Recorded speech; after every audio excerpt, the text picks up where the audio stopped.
निकाल आया है, महाराष्ट्र में आज जो निकाल आया है, एमबीए को जितनी सीटें मिली है 2019 से मुकाबले में काफी ज्यादा है, कैसे इसको देखते हैं? एमबीए महाराष्ट्र का रिजल्ट तो अच्छा ही है, लेकिन मुझे और कुछ सीटों की अपेक्षा थी, जरूर थी। 2-4 सीट्स वैसे तो मुझे जितने हमने लड़ी थी 48, तो 48 के 48 हमें जीतना चाहिए था। उम्मीद तो वही थी, विश्वास भी था।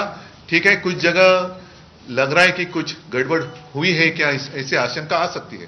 गडबड झाली असं तुम्हाला वाटतं? कारण उत्तर पश्चिम मध्ये आता जेव्हा मोजणी करण्यात आली, अमोल कीर्तीकर यांचा पराभव झाला।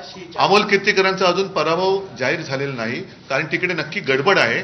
आम्ही विचार करतोय कदाचित ती निवडणूकच आम्ही चॅलेंज देऊ निवडणुकीला, कारण एकूणच गडबड घोटाळा दिसतोय तिकडे।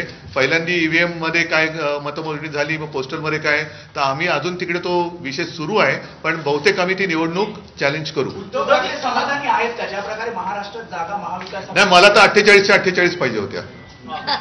मला तर 48च्या 48 पाहिजे होत्या। काही ठिकाणी ठाणे असेल किंवा